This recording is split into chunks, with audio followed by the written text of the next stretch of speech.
আজকেও খুব একটা সহজ ড্রয়িং করব, কিন্তু অ্যাবস্ট্রাক্ট আর্ট করব। অ্যাবস্ট্রাক্ট আর্ট মানে কি বলতো, অনেকগুলো রঙকে নিয়ে খিচুড়ি পাকানো, এটাই হচ্ছে অ্যাবস্ট্রাক্ট আর্ট। যেখানে অনেক রং থাকবে, তুমি রঙগুলো বুঝে বুঝে বুঝে বুঝে দিয়ে দেবে যে এর সাথে এটা মানাচ্ছে, এর সাথে এটা মানাচ্ছে, এরম টাইপের। ব্যাস, অ্যাবস্ট্রাক্ট আর্টে আমাদের বেশি কিছু খাটতে হয় না, মানে বেশি রং বুঝতে হয় না যে স্কিন কালার এরকম হয়, চুলের কালার এরকমই হয়, এই রংটা এরকমই হওয়া উচিত, ওরকম কিছু হয় না। অ্যাবস্ট্রাক্ট আর্টে কোনো কালার হয় না, অনেক রং মিশিয়ে মিশিয়ে মিশিয়ে মিশিয়ে আমরা করি, ঠিক আছে। আমরা অ্যাক্রিলিক কালারে মোস্টলি করি, ওয়াটার কালারে মোস্টলি করি। এবার আমি করছি হচ্ছে তোমার অয়েল পেস্টালে, কারণ অয়েল পেস্টালটাই অনেকের পক্ষে বেশি সুবিধা করে ফেলার জন্য, রঙটা তাড়াতাড়ি করে, সেই জন্য করছি।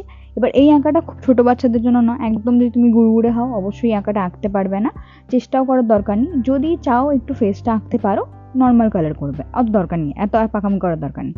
একটু বড় ধরো ক্লাস 5 থেকে ক্লাস 9, 10, 11, 12 তোমরা এটা আরামসে করতে পারবে। ফার্স্টে ভালো করে ফেসটা এঁকে নিলে, কেমনভাবে এঁকে নেবে তুমি আমি ভালো করে দেখিয়ে দিয়েছি, চাইলে স্লো করে দেখে নেবে। ফেস একটা আঁকতে হবে, ঠিক আছে। এবার ফেসটা সুন্দর করে এঁকে নেওয়ার পরে এবার ঠুটনি যে নিচ থেকে গলার দাগ দেবে আর কানের পাশ থেকে গলার দাগ দেবে। এই দাগটা কিন্তু ভুললেই ফেসের স্ট্রাকচারই চেঞ্জ হয়ে যাবে। যদি ঠুটনির আগে যদি গলার দাগটা নামাও, খুব বাজে লাগবে কিন্তু। আর চোখের নিচ থেকে যে নাকটা নেমেছে, নাকটা যেন সুন্দর দেখতে হয়, গালটা যেন বসা হয়, নাকের থেকে একটু গ্যাপ থাকে গালে, এইগুলো একটু খেয়াল রাখবে। ফটোটাকে জুম করে হোক বা স্ক্রিনশট নিয়ে হোক, আরামসে আরামসে বসে বসে আঁকবে, কোনো তাড়াহুড়ো করবে না। ঠোঁটটা খুব আস্তে আস্তে আঁকবে, এগুলো হচ্ছে মেন। আঁকা যখন পুরো কমপ্লিট হয়ে যাবে, ভালো করে আঁকাটাকে দেখবে যেন কোনো প্রবলেম নেই, ঠিক আছে, দেখতে দেখতে মানুষপনা লাগছে, তখন আমরা রং করা শুরু করব। অ্যাবস্ট্রাক্ট আর্ট তোমাকে বললাম অনেক রং নিয়ে আসতে পারো তুমি, মানে যতগুলো প্যালেটের রং আছে সব নিতে পারো। আমি প্রথমে নিয়ে নিলাম গোলাপি, আর তোমার যেই ডিপ আকাশিটা ওইটা, অরেঞ্জ যে ইয়েলোটা আছে মানে যেটা মিডিয়াম ইয়েলো ওইটা, লেমন ইয়েলোটা, আর তোমার কমলা। এই প্রত্যেকটা রং কপালে দেওয়া আছে, দিয়ে কপালে দিয়ে ভালো করে মিশিয়ে নিয়েছি। কেমনভাবে মিশিয়েছি দেখেছো, আঙুল দিয়ে ভালো করে মিষ্টি করে মিশিয়ে নিয়েছি। এবার আস্তে আস্তে একটা একটা করে রং দিচ্ছি। কানের পাশটা দিয়েছি বেগুনি, তারপরে হালকা আকাশি, গালের এখানটা লাল, তারপরে হালকা আকাশি, পুরোটা লেমন ইয়েলো দিয়ে দিয়েছিলাম পুরো মুখটা, তারপরে আবার সেই মিডিয়াম ইয়েলোও দিয়েছি। আবার গলার এখানটা হচ্ছে কমলা, মিডিয়াম ইয়েলো, তারপরে লাল, তারপরে বেগুনি, আকাশি, কমলা, সব মানে কমলা আবার পরেও দিয়েছি, ওই সব কালার মিশিয়ে। ঠুটনির এখানে আমি আকাশি রংটা দিয়েছি, হালকা আকাশি সেই রংটা, লেমন ইয়েলো দিয়েছি, আর তোমার মিডিয়াম ইয়েলো দিয়েছি। ভালো করে মেশানোর পর নাকের এখানটা একটা হাইলাইট করার জন্য লাল আর কমলা মিশিয়ে মিশিয়ে দিয়েছি, লাল কম কমলা বেশি। আঙুল দিয়ে ভালো করে মিশিয়ে নাকের যে তোমার ভুরুর উপরটা সেখানের সাথে মিশিয়ে দিয়েছি, যে বাঁ ভুরুটা যেখানে আছে, দিয়ে ভালো করে গলার রংটা মিশিয়ে নিচ্ছি। রং মেশানো খুব ইম্পর্টেন্ট। এবার চেষ্টা করবে হালকা রঙগুলোকে বেশি চটকানো চটকি না করা, যে হলুদের উপরে তো লাল কমলা এই কালারগুলো বেশি ফুটে উঠবে না, যেটা তোমার এই গালের এখানটা ফুটে উঠবে না, গালের কালারগুলো বেশি করে মেশাবে, হলুদটাকে একটু হলুদই ছেড়ে দেবে, তাহলে তো একটু মুখটা হাইলাইট হওয়া তো প্রয়োজন না।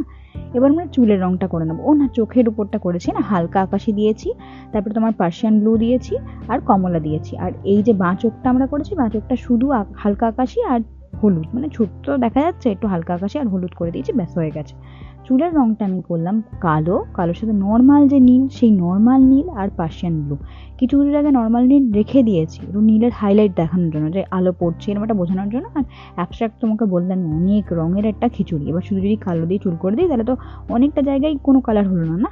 এবার ভালো করে কী করবে, কালোটা বেশি দেবে না, কালোটা হালকা করে মিশিয়ে মিশিয়ে মিশিয়ে মিশিয়ে ওই নীল রঙটাকে একটু বোঝাতে হবে যে নীল রঙটা দেওয়া হয়েছে, ঠিক আছে। কালো পুরোপুরি করে দিলে নীল রঙটা তো বোঝা যাবে না, পুরো গায়েব হয়ে যাবে। তাই কালোটা আস্তে আস্তে করবে, অল্প অল্প করবে, আর নীল রঙটা বোঝার সুযোগ দেবে যে তুমি করেছো রঙটা, খরচা যখন করেছো। গলার যে জামাটা করলাম সেটা হচ্ছে তোমার লাল আর কমলা দিয়ে জামাটা করেছি, আর গলার যে মানে জামাটার যে কি বলে রিবন, সেটাকে করেছি বেগুনি দিয়ে, তো একটু বোঝা যায় যে গলা জামা সব আলাদা আলাদা। এবার মুখটা হাইলাইট করে দিয়েছি পার্সিয়ান ব্লু আর তোমার কালো দিয়ে, মানে যে ঠুটনিটা বোঝা যাচ্ছে, চোয়ালটা বোঝা যাচ্ছে সেটা। আর ঠোঁটটা করেছি লাল। এবার লালে না একটু সাদা একটা গ্যাপ রেখেছি, দেখবে ঠোঁটটা একটু রিয়েলিস্টিক বোঝানোর জন্য। চোখে করলাম ভুরুটা তোমার করে দিয়েছি, কালো রং দিয়ে দিয়েছি। এবার ভাবছো যে অ্যাবস্ট্রাক্ট আর্টে কি রিয়েলিজম কি কেন করছি, বা একটা দেখো একটু যদি ঠোঁটে গ্যাপ রাখো না, ঠোঁটটা দেখতে অনেক সুন্দর লাগে আমার মনে হয়। পুরো বন্ধ করে দিলে একটু কেমন লাগে, যাই হোক এটা আমার পার্সোনাল চয়েস, পুরোটা লালও তোমরা করে দিতে পারো। এরপর আমি পেন্সিল দিয়ে পুরোটা আউটলাইন করে দিলাম, যে যে জায়গাগুলো আউটলাইন করার দরকার ছিল, কারণ নাক না বোঝালে কিনোটা বোঝা বোঝা লাগছিলো। তারপর পুরোটা আউটলাইন করে দেওয়ার পর আঁকাটা প্রায় কমপ্লিট হয়ে গেল। আর একটু কালো দিয়ে চুলটা একটু লক্স বক্স বার করে দিলাম, ব্যাস দেখতে সুন্দর হয়ে গেল। তো আঁকাগুলো কেমন লাগছে ভালো লাগলে লাইক করো, শেয়ার করো, সাবস্ক্রাইব করো, আর আঁকাটা পারলে ট্রাই করো, আর কেমন হলে জানিও। টাটা, দেখা হচ্ছে অন্য কোনো ভিডিওতে।